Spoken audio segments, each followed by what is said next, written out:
Mari kita lanjutkan cerita sebelumnya. Bab 1063. Wush. Krak. Brak. Meski ekspresi para tentara tampak cemas, mereka tidak panik. Mereka segera mengambil senjata dan memeriksa sekeliling dengan saksama. Shoot, shoot, shoot. Brak, brak, brak. Terdengar suara dari segala penjuru. Dalam sekejap, muncul titik-titik cahaya berwarna hijau di hadapan mereka. Cahaya tersebut adalah mata para serigala salju, tatapan mereka sangat kejam dan haus darah. Siap-siap, Yarin tetap tenang dan terus memberikan perintah, semuanya, bentuk lingkaran dan lakukan taktik bertahan. Setiap orang bertanggung jawab untuk arah di hadapannya. Setelah para serigala masuk ke dalam jarak tembak, pastikan untuk segera menghabisinya dan jangan berikan kesempatan untuk menerjang formasi. Serigala salju Gunung Kemala dikenal dengan tubuh yang besar, ganas, dan kejam. Begitu mereka menyerbu, pasti tempat itu akan jadi lautan darah setelahnya. Teguh juga baru pertama kali melihat penampilan serigala salju Gunung Kemala yang sangat mengerikan ini. Serigala ini, ternyata setinggi bahu orang dewasa. Taringnya tajam, kaki-kakinya kuat, masing-masing dari mereka pastilah predator yang hebat, tak heran ekspresi Taira sedikit berubah saat menceritakan mereka tadi. Dor, dor, dor, dor. Duar, brak, brak, brak. Ketika para serigala memasuki jangkauan tembak para tentara, Yarin dan yang lainnya menarik pelatuk tanpa ragu. Senjata itu dibuat khusus. Meski serigala salju Gunung Kemala sangat kuat, mereka akan mati seketika atau lumpuh ketika tertembak dengan peluru khusus. Walau begitu, para tentara memiliki akurasi yang tinggi dan daya tembak yang kuat. Namun, jumlah serigala itu terlalu banyak sehingga sulit untuk dihabisi. Setelah ratusan bangkai serigala berjatuhan, gerombolan serigala yang bertahan akhirnya berhasil mendekat. Keganasan serigala salju Gunung Kemala pun makin terasa. Meskipun tertembak, mereka masih bisa menerkam. Hal tersebut mengakibatkan banyaknya tentara yang cedera. Tak bisa terus seperti ini. Setelah gerombolan serigala itu menerjang, binatang buas itu akan mencabik-cabik para tentara cepat atau lambat. Dengan pemikiran seperti itu, Teguh memerintahkan, semuanya, mundurlah.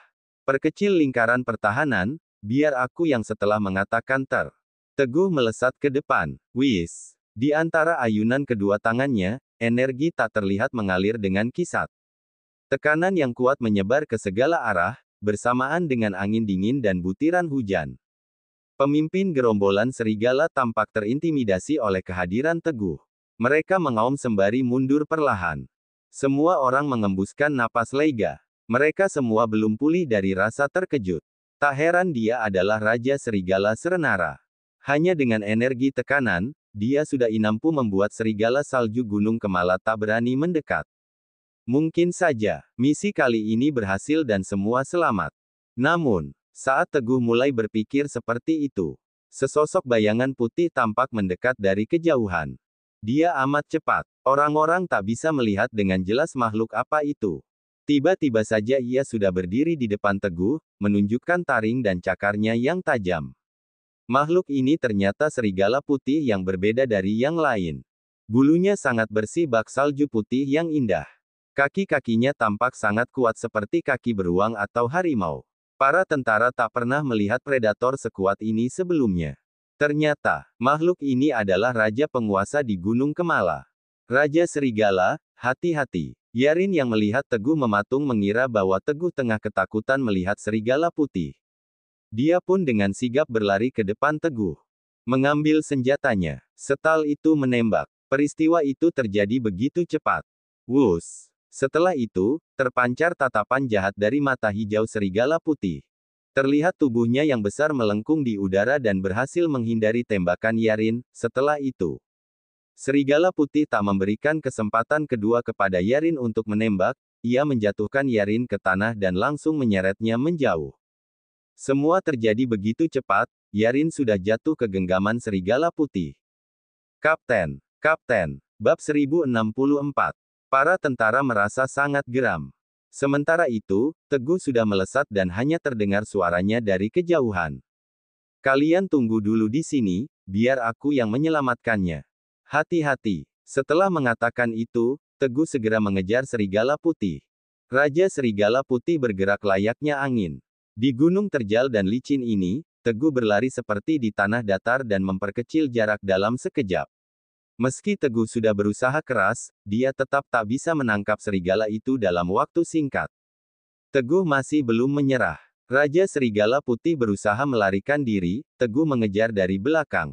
Mereka berdua tiba di ujung tebing. Raja Serigala Putih melompat ke sisi lain tebing tanpa pikir panjang dan berhasil mendarat dengan mulus, lalu berbalik sembari menatap Teguh. Setelah itu, menjatuhkan Yarin yang tak sadarkan diri ke tanah dan menginjak lehernya dengan cakar kanan depan. Seolah memprovokasi, menghina, mata Teguh memancarkan api amarah dan bersiap untuk menyerang. Aum, petik 2, aum. Namun, pada momen itu, dia mendengar auman kemenangan gerombolan serigala dari belakang. Ekspresi Teguh seketika berubah panik, tertipu. Sungguh ceroboh. Dia segera menuruni gunung untuk kembali ke tempat awal di mana para tentara menunggu. Setibanya di sana, Teguh tak bisa menahan ekspresi sedih di wajahnya. Pertarungan di sini sudah lama berakhir. Mayat tergeletak di mana-mana. Darah mengalir di tanah. Gerombolan serigala itu tak memakan mayat para tentara, tetapi meninggalkannya begitu saja. Ini adalah provokasi, intimidasi. Teguh berkedip dengan cepat, lalu memeriksa mereka satu per satu. Semua tentara sudah tewas. Raja Serigala. Terdengar suara sayup. Suara itu berasal dari Pataira. Dia dalam kondisi sekarat. Pataira, kamu baik-baik saja. Teguh mendekat dan membantu dia bangkit. Setelah memeriksa denyut nadinya, ekspresi Teguh berubah. Sudah tak ada harapan, bahkan dewa sekalipun takkan sanggup menyelamatkannya. Saat ini, hanya sisa-sisa nyawa Taira yang tertinggal. Di sana Taira menunjuk ke suatu arah dengan tubuh gemetar. Masih ada sekitar 20, lebih, sampai. Sebelum sempat menyelesaikan perkataannya, tangan Taira terjatuh ke tanah.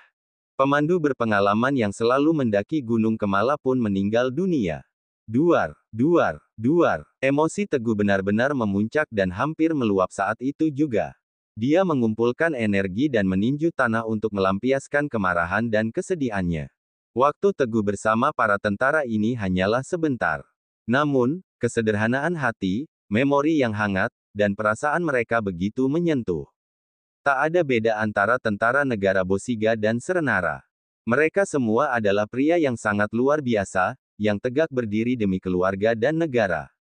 Selain itu, mengingat tatapan hangat yang terpancar dari mata Yarin saat membicarakan keluarganya. Namun, sayang, sekarang dia sudah tewas di bawah cakar Raja Serigala Putih. Hati Teguh dipenuhi kebencian. Tak berselang lama, Teguh meninju tanah dengan kuat sampai membentuk lubang besar dengan kedalaman hampir 10 meter. Demi mencegah para binatang buas menggali dan memakan mayat para tentara setelah dimakamkan. Teguh sudah mengecewakan mereka satu kali, jangan sampai kali ini dia gagal membuat mayat mereka tak ternodai. Semuanya, aku, Teguh, janji akan menghabisi Raja Serigala Putih beserta gerombolan serigala salju di lereng Gunung Kemala dan mengembalikan kedamaian di perbatasan. Setelah melakukan pemakaman dan berdoa, Teguh mengambil kotak persegi panjang dari kotak perlengkapan di belakang. Di dalam kotak tersebut terdapat tombak kilin perak yang dibawanya dari Serenara. Dia membungkusnya seperti ini karena terlalu mencolok. Namun, saat ini, tombak kilin perak seolah ikut merasakan kemarahan di dalam hati Teguh, ia berdenging seakan tak sabar untuk dipakai. Teguh menenteng tombak kilin perak menuju lereng Gunung Kemala. Langkah demi langkah demi langkah. Setapak demi setapak. Kematian para tentara merupakan kesalahan Teguh dan juga pria bertopeng yang membawa pergi Pahyuda. Dia adalah pendosa. Orang yang sudah mati takkan bisa hidup lagi. Satu-satunya yang bisa dilakukan sekarang adalah membunuh mereka semua untuk membalaskan dendam para tentara. Bab 1064. Para tentara merasa sangat geram. Sementara itu, Teguh sudah melesat dan hanya terdengar suaranya dari kejauhan. Kalian tunggu dulu di sini, biar aku yang menyelamatkannya. Hati-hati. Setelah mengatakan itu, Teguh segera mengejar Serigala Putih. Raja Serigala Putih bergerak layaknya angin. Di gunung terjal dan licin ini, Teguh berlari seperti di tanah datar dan memperkecil jarak dalam sekejap. Meski Teguh sudah berusaha keras, dia tetap tak bisa menangkap serigala itu dalam waktu singkat. Teguh masih belum menyerah. Raja Serigala Putih berusaha melarikan diri, Teguh mengejar dari belakang. Mereka berdua tiba di ujung tebing. Raja Serigala Putih melompat ke sisi lain tebing tanpa pikir panjang dan berhasil mendarat dengan mulus, lalu berbalik sembari menatap Teguh. Setelah itu, menjatuhkan Yarin yang tak sadarkan diri ke tanah dan menginjak lehernya dengan cakar kanan depan. Seolah memprovokasi, menghina, mata Teguh memancarkan api amarah dan bersiap untuk menyerang. Aum, aum. Namun, pada momen itu, dia mendengar auman kemenangan gerombolan serigala dari belakang. Ekspresi Teguh seketika berubah panik, tertipu. Sungguh ceroboh. Dia segera menuruni gunung untuk kembali ke tempat awal di mana para tentara menunggu. Setibanya di sana, Teguh tak bisa menahan ekspresi sedih di wajahnya. Pertarungan di sini sudah lama berakhir. Mayat tergeletak di mana-mana. Darah mengalir di tanah. Gerombolan serigala itu tak memakan mayat para tentara, tetapi meninggalkannya begitu saja. Ini adalah provokasi, intimidasi. Teguh berkedip dengan cepat, lalu pemeriksa mereka satu per satu. Semua tentara sudah tewas. Raja Serigala. Petik 2. Terdengar suara sayup. Suara itu berasal dari Pataira. Dia dalam kondisi sekarat. Pataira, kamu baik-baik saja. Teguh mendekat dan membantu dia bangkit. Setelah memeriksa denyut nadinya, ekspresi Teguh berubah. Sudah tak ada harapan, bahkan dewa sekalipun takkan sanggup menyelamatkannya. Saat ini, hanya sisa-sisa nyawa Taira yang tertinggal. Di sana, Taira menunjuk ke suatu arah dengan tubuh gemetar. Masih ada sekitar 20, lebih, sampai. Petik 2. Sebelum sempat menyelesaikan perkataannya, tangan Taira terjatuh ke tanah. Pemandu berpengalaman yang selalu mendaki Gunung Kemala pun meninggal dunia. Duar, duar, duar. Emosi Teguh benar-benar memuncak dan hampir meluap saat itu juga. Dia mengumpulkan energi dan meninju tanah untuk melampiaskan kemarahan dan kesedihannya. Waktu Teguh bersama para tentara ini hanyalah sebentar. Namun, kesederhanaan hati, memori yang hangat, dan perasaan mereka begitu menyentuh. Tak ada beda antara tentara negara Bosiga dan Serenara. Mereka semua adalah pria yang sangat luar biasa, yang tegak berdiri demi keluarga dan negara. Selain itu, mengingat tatapan hangat yang terpancar dari mata Yarin saat membicarakan keluarganya. Namun, sayang, sekarang dia sudah tewas di bawah cakar Raja Serigala Putih. Hati Teguh dipenuhi kebencian. Tak berselang lama, Teguh meninju tanah dengan kuat sampai membentuk lubang besar dengan kedalaman hampir 10 meter. Demi mencegah para binatang buas menggali dan memakan mayat para tentara setelah dimakamkan. Teguh sudah mengecewakan mereka satu kali, jangan sampai kali ini dia gagal membuat mayat mereka tak ternodai. Semuanya, aku, Teguh, janji akan menghabisi Raja Serigala Putih beserta gerombolan serigala salju di lereng Gunung Kemala dan mengembalikan kedamaian di perbatasan. Setelah melakukan pemakaman dan berdoa, Teguh mengambil kotak persegi panjang dari kotak perlengkapan di belakang.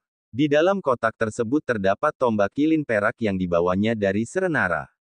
Dia membungkusnya seperti ini karena terlalu mencolok.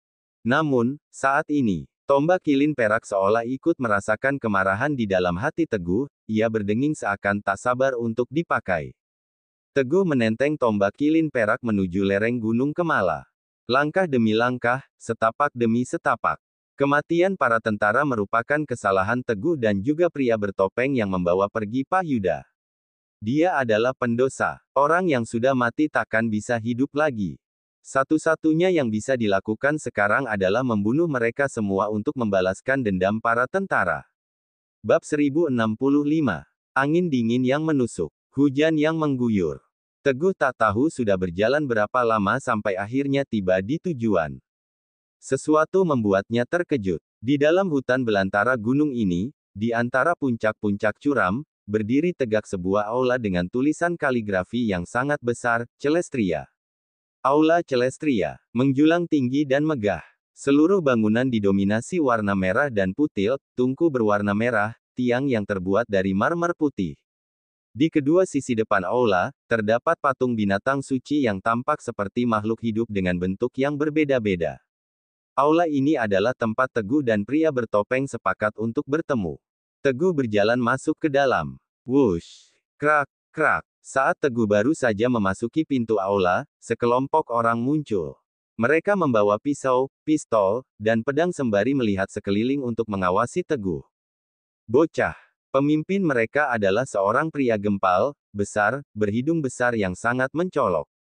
Dia menatap Teguh dengan tajam sembari berkata acuh tak acuh, tempat ini adalah area terlarang Gunung Kemala, cepat pergi. Kalau enggak, kamu bakal mati. Teguh mengernyitkan kening, lalu menggenggam erat tombak naga berputar, wus. Namun, sebelum sempat melakukan apa-apa, elang hitam datang dari kejauhan dan mendarat di antara mereka dalam sekejap. Tanpa basa-basi, orang ini langsung mencekik tenggorokan si hidung elang tanpa memberinya kesempatan untuk memohon ampun. Setelahnya terdengar suara tulang patah dari arah leher si hidung elang.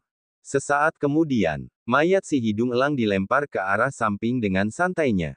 Sungguh kejadian yang begitu kejam. Seakan-akan, orang yang baru dibunuhnya hanyalah seekor nyamuk.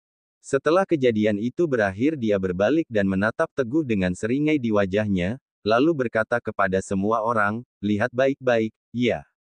Orang yang ada di hadapan kalian ini adalah tamu terhormat yang aku undang.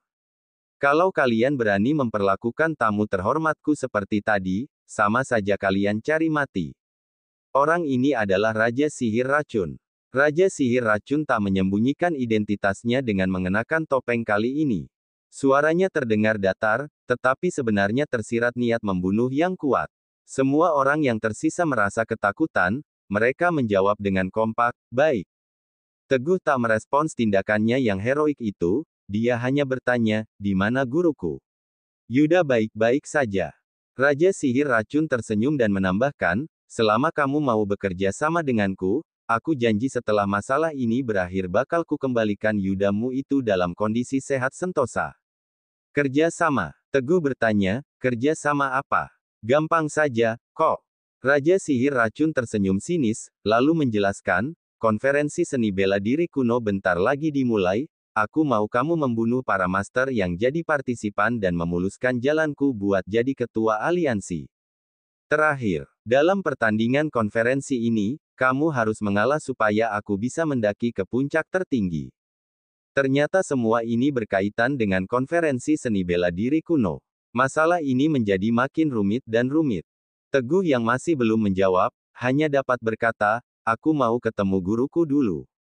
Setelah memastikan dia masih hidup, baru aku bisa memutuskannya. Nggak masalah. Ikuti aku. Setelah selesai mengatakan itu, Raja Sihir Racun memimpin jalan dan masuk ke dalam aula utama. Teguh segera mengikutinya. Mereka berdua pun sampai di sebuah ruangan. Raja Sihir Racun berhenti, lalu berkata, Yuda ada di dalam, masuk saja. Tapi, petik 2, lebih baik kamu nggak usah macam-macam, ya. Aku berhasil menangkap dia dan berani membiarkanmu datang ke sini, artinya aku bisa melakukan apa saja. Teguh sempat tertegun, lalu masuk ke dalam. Pak Yuda terbaring di atas kasur dengan wajah pucat pasi. Matanya cekung, bibirnya menghitam, dan tampak bercak darah yang belum kering di sudut bibirnya. Dia terluka parah dan kondisinya sangat kritis. Teguh amat terpukul melihat Pak Yuda yang tak gagah seperti biasanya. Kalian tolong keluar dulu. Teguh berbalik, lalu berkata kepada Raja Sihir Racun dan pengikutnya, aku mau menyembuhkan guruku dulu, baru nanti bisa kita bahas soal kerjasama yang kamu bicarakan tadi. Nggak masalah. Raja Sihir Racun bersama antek-anteknya segera pergi, Aula Celestria adalah wilayahnya, ditambah dengan kerjasama dengan Yuda sebelumnya, dia yakin Teguh takkan bisa macam-macam. Setelah memastikan semua orang pergi, Teguh langsung menutup pintu dan kembali ke ranjang. Guru, aku sangat malu karena sudah jadi murid yang nggak berbakti, aku membiarkanmu jatuh ke tangan musuh dan terperangkap seperti ini. Sekarang, aku izin menyembuhkanmu dengan teknik akupuntur, ya. Setelah itu baru kita pikirin cara buat kabur. Bab 1066. Setelah bergumam, Teguh mengeluarkan jarum perak. Wush! Tiba-tiba, Pak Yuda yang sedang terbaring di ranjang terbangun dan menahan pergelangan tangan Teguh. Matanya terbuka dan wajahnya kembali normal. Teguh sedikit kebingungan dengan situasi ini. Guru ini sepertinya tidak sakit. Teguh. Guru tahu, kamu pasti punya segudang pertanyaan. Pak Yuda mengecilkan suaranya dan berkata, tapi ceritanya panjang. Sekarang bukan waktu yang tepat buat menjelaskannya. Aku kasih tahu intinya saja, ya. Teguh segera menjawab, ya, Guru. Orang di luar itu adalah Raja Sihir Racun yang 10 tahun lalu sempat memorak-porandakan dunia bela diri kuno di Malajang dan hampir berhasil mencapai tujuannya. Raja Sihir Racun. Teguh teringat akan rumor Raja Sihir Racun yang dia dengar saat berada di Malajang. Semua orang mengira Raja Sihir Racun sudah mati, tenggelam dalam sejarah. Tak disangka, dia masih hidup. Setelah dipikir-pikir lagi, dia ingin bekerja sama dengan dirinya.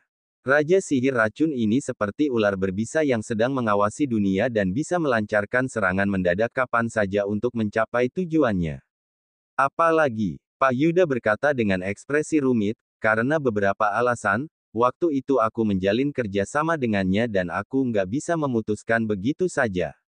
Teguh mengernyitkan dahi karena merasakan keraguan di dalam hatinya. Guru, ku dengar, waktu itu Raja Sihir Racun nggak punya reputasi yang baik, tapi kenapa Guru mau? Teguh. Pak Yuda mengerti kegundahan Teguh, dia langsung menyela tanpa menunggu Teguh selesai berbicara, sebenarnya ini juga bagian dari rencanaku. Masalah ini sangat rumit, aku nggak bisa jelasin semuanya dalam waktu singkat. Aku nggak akan menjelaskan detailnya sekarang. Intinya, Teguh, ingatlah, aku merawat dan mengajarimu sebagai guru. Aku pasti nggak akan membahayakanmu. Dalam rencana kali ini, aku juga sudah mempersiapkanmu jalan, jadi nggak usah banyak tanya. Teguh tertengun. Memang benar, Tejasvi dan Sena pernah mengatakan keburukan Pak Yuda. Namun, Teguh tetap percaya dan yakin dari awal sampai akhir bahwa Pak Yuda takkan membahayakan dirinya dan terlebih lagi bukanlah raja terakhir yang harus dihadapi. Sama seperti berada di dalam konspirasi dan skema Dewa Perang Kedua dan Kaisar Palsu. Dirinya terpaksa harus tunduk dan merasakan penderitaan yang besar. Guru, aku paham. Teguh mengangguk, berbagai macam pikiran berputar-putar di dalam benaknya. Satu lagi, Pak Yuda menambahkan, soal kerjasama Raja Sihir Racun untuk membunuh para master itu, terima saja tawarannya. Jangan ragu. Masalah ini, Teguh yang masih tak paham pun bertanya, Guru, walaupun ini bagian dari rencana, memangnya seperlu itu ya, membunuh mereka semua sebelum konferensi dimulai. Kalau aku benar-benar melakukan itu, apa bedanya aku sama Raja Sihir Racun dulu? Bukannya ini sama saja membantu penjahat melakukan kejahatan. Teguh tak mempertimbangkan reputasinya sebagai Raja Serigala, dia hanya merasa melakukan hal ini adalah sesuatu yang salah.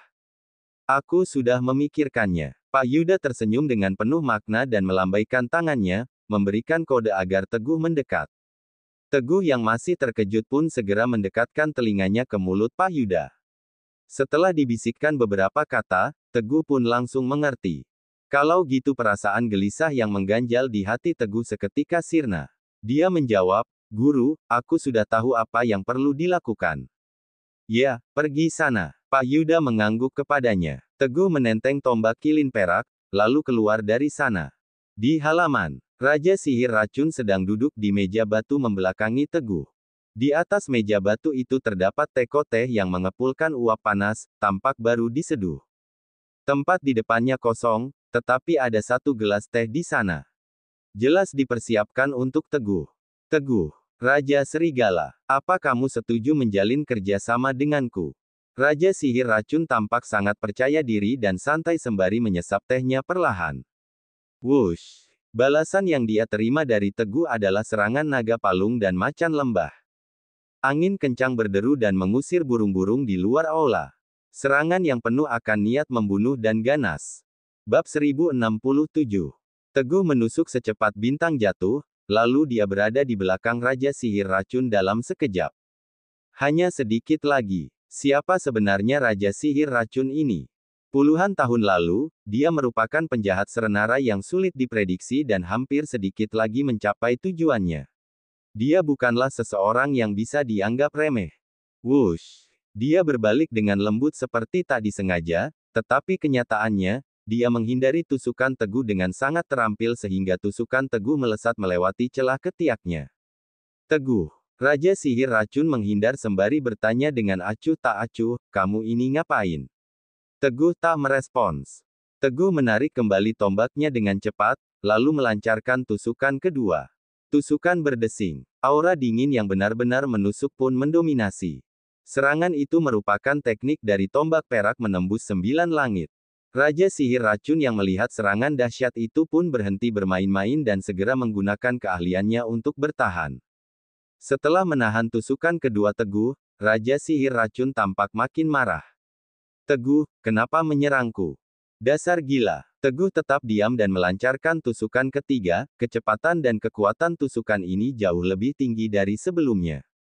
Teguh kembali melancarkan serangan terlebih dahulu kepada Raja Sihir Racun sehingga membuatnya terpaksa menggunakan keahlian uniknya untuk menahan tusukan ini. Dia berhasil menahan semua tusukan yang Teguh layangkan bertubi-tubi. Teguh, cukup. Raja Sihir Racun marah dan berteriak, kamu kira aku ini orang yang sabar? Melihat Raja Sihir Racun naik pitam, Teguh menyimpan kembali tombaknya dengan santai, lalu berkata, Raja Sihir Racun, kenapa marah? Berhubung kita akan menjalin kerjasama, aku mau menguji kekuatanmu saja, nggak boleh.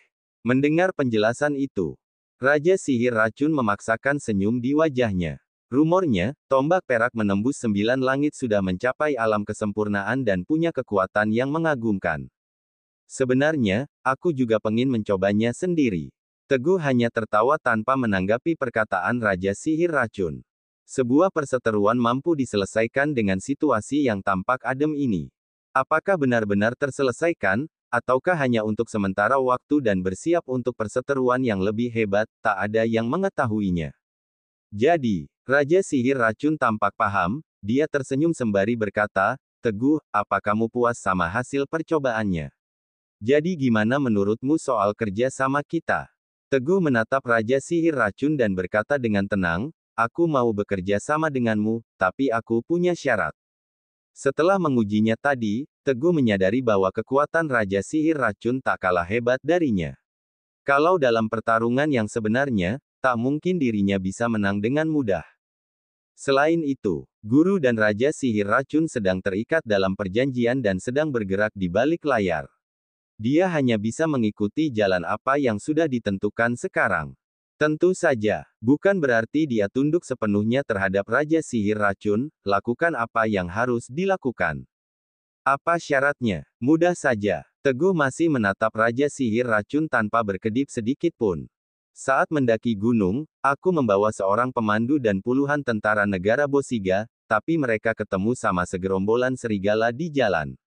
Semua tentara tewas dan kapten tentara dibawa pergi oleh Raja Serigala Putih. Aku mau kamu turun tangan langsung untuk membunuh Raja Serigala Putih dan membantuku mengambil kembali mayat kapten tentara itu. Teguh mengatakan ini dengan ekspresi datar, lalu menambahkan, Raja Sihir Racun, kamu sudah berada di Gunung Kemala selama bertahun-tahun.